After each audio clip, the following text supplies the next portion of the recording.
अगर हम गुनहगार होते तो यहाँ पर इंसाफ तो हो ही जाता।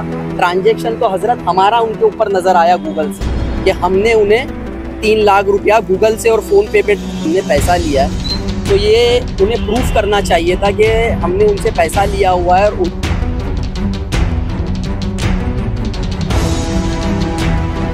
भिवंडी के ढाबों का मज़ा अक्सर रातों को आता है, लेकिन जलसा ढाबा एक ऐसी जगह है जहां आप कभी भी जाओ तो आपका दिन बन जाएगा। जलसा ढाबा अपने कस्टमर्स के लिए लाए हैं स्पेशल लंच आवर ऑफर। आपको दोपहर 12 बजे से शाम 6 बजे तक मिलेगा फ्लैट 25% डिस्काउंट। तो अब आप दिन में भी पार्टी प्लान कर सकते हैं।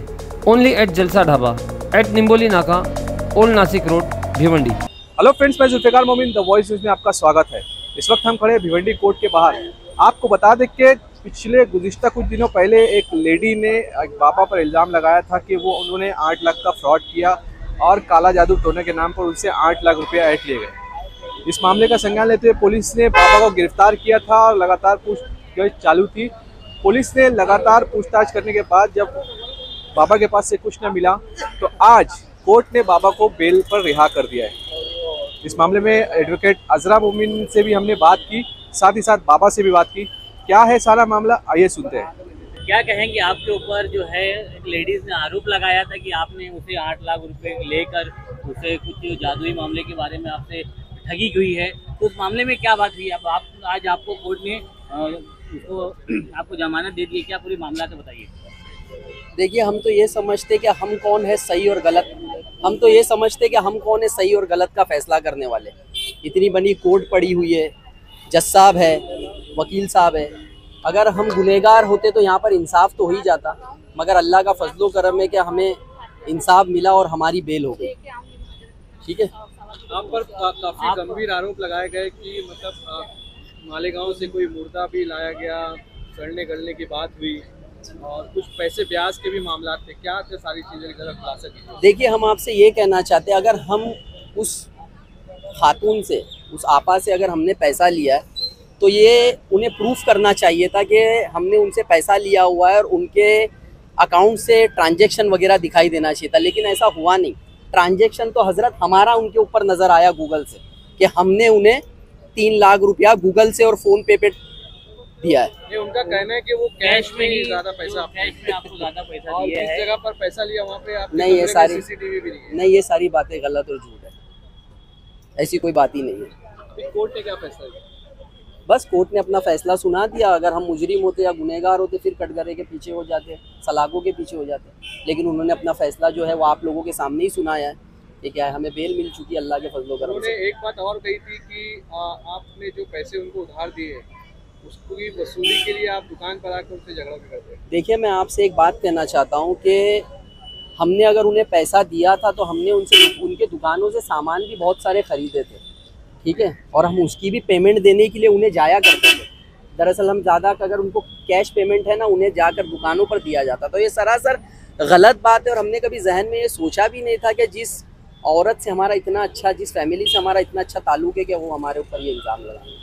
अगर लगातार 27,000 के ट्रांजेक्शन महीना दर महीना दिखाया जा रहा है, 27,000 के ट्रांजेक्शन जो दिखाए जा रहे हैं हजरत, तो हमने भी तो उन्हें कुछ पैसे दिए थे ना, तो वो हमें पैसा जो रिटर्न कर रहे हैं वो ये तो नहीं हो सकता कि बैच के तौर पे रिटर्न कर रहे होंगे, वो हमारे ही पैसे हमें दे रहे होंगे। जो हमारे 3 लाख रुपए का ट्रांजेक्शन है, तो हमसे भी तो आप ये पूछिए कि हजरत आपने जो गूगल से ट्रांजेक्शन किया वो क्या चीज़ का ट्रांजेक्शन है? ये बताइए कि जो बात हुई है, जो वहाँ पे इम्पोर्टेंस बात ये है कि बीमारी को लेकर आपने उनसे पैसा वसूली किया, कि बीमारी का जो कहते हैं ना, जो झाड़ फूक वगैरह, इसमें कितनी सच्चाई है? कि आप वाकई में ऐसी चीज बातों पर यकीन रखते हैं या फिर आप ऐसा कुछ काम? देखिए, यकीन तो इस बातों पर हम रखते ही, उसमें कोई दौराय नहीं, लेकिन ये सरासर गलत है कि हमने उनसे बीमारी का बहाना करके उनसे पैसा लिया। ये तो बात थी नहीं। दरअसल उन्हें हमसे हमारे पैसों की ज़रूरत थी, उन्हें कुछ लॉट्स का माल लाना था और हमारा उनसे बहुत करीबी ताल्लुक हो गया था फैमिली से। तो उन्होंने हमसे सिर्फ ये कहा था कि हजरत थोड़ी सी मदद कर दीजिए ताकि हम माल लेकर आ जाए और हमारा काम चलते रहे, हम आपको थोड़ा थोड़ा करके दे देंगे। तो वो हिसाब से हमने उसे पैसा दिया था। हमें ये पता नहीं था कि आज उस चीज़ों के वजह से हमें ये दिन देखना पड़ेगा। बस मतलब आज आपको कोर्ट ने जमानत दे दी? जी, अल्लाह का बड़ा एहसान है। और हमारे जो साथी हमारे चाहने वाले हैं, अगर हम गुनहगार होते या कसूरवार होते तो इतनी मजमा और इतने लोग हमारे चाहने वाले जमे नहीं होते हजरत। लेकिन हमने ऐसा कुछ आप वो ताबीज़ वगैरह से करते हैं लोगों का इलाज? दुआएं तो यकीन करते रखते हैं, हाँ यकीन तो करते हैं, बेशक ये चीज़ यकीन करते हैं, लेकिन हमने कोई उनके लिए ब्लैक मैजिक हुई ये मतलब उनके साथ कोई ताल्लुकात थे ही नहीं, ये सब बातों में थे ही नहीं, बस उनको बिजनेस करना था, उनको कुछ पैसों की ज़रूरत थी, तो हमने हमारे गूगल और फ़ोन पे से ट्रांजेक्शन किया है। और हम आपसे ये भी फरमा रहे कि उन्होंने खुद ये बयान भी दिया है कि हजरत ने हमें गूगल से पेमेंट की है, ये आपको पता होगा, बराबर है ना, खुद का है। तो जब हम उनसे पेमेंट लेने वाले थे हजरत, तो हम उन्हें पेमेंट क्यों देंगे? एक कॉमन सेंस की बात है, सोचने वाली बात है। उन्होंने जिस तरीके से हम पे नाम लगाया कि हमने उनसे 7 या 8 लाख रुपया लिया है, लेने वाला आदमी हजरत कभी देता नहीं है, लेकिन हमारे मोबाइल हमारे अकाउंट्स के ट्रांजेक्शन ही बता रहे कि हमने उन्हें 2.5 से 3 लाख रुपया दिया। ये तो उन्होंने खुद ही कहा है, 3 लाख की बात उन्होंने कही है, बराबर है ना। बतौर उधार लिया है ताकि हमारा बिजनेस चल सके। तो हजरत हमसे उधार ले रहे हो या हमसे उधार मतलब ये हमें समझ में नहीं आया। उधार देने वाला आदमी फिर आप लोगों से पैसे कैसे लेगा? आप हमसे 3 लाख रुपया उधार मांग रहे हो, 8 लाख रुपया आपने हमें कहाँ से दिया? ठीक है, चलिए।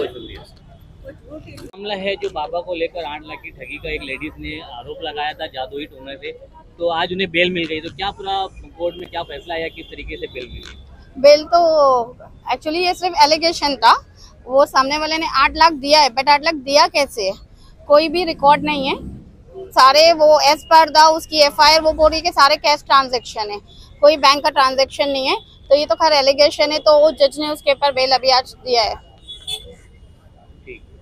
तो कुछ मामले को आगे बढ़ा हो सकता है, आगे बढ़ सकता है, या फिर इस बेल में ही उनका क्लियर हो जाएगा बाबा का? अभी ये बाबा 8 दिन से खैर ये इनकी ये आज सेकंड पीसी के बाद उनको आज बेल हुई है, तो अभी तक तो इस मामले में कोई और आया ही नहीं है, ना विटनेस आया, ना उनके अगेंस्ट में कोई और एलिगेशन आया है, या कोई यहाँ तक कि पुलिस ने भी अनाउंस की थी कि अगर कोई और बाबा के अगेंस्ट में कंप्लेन करना चाहता है तो ओपनली आए, लेकिन अभी तक कोई ऐसा आया नहीं है विटनेस, कोई और नया ऑफेंस भी नहीं उनके ऊपर रजिस्टर हुआ, वही पुराना एक ही आया है।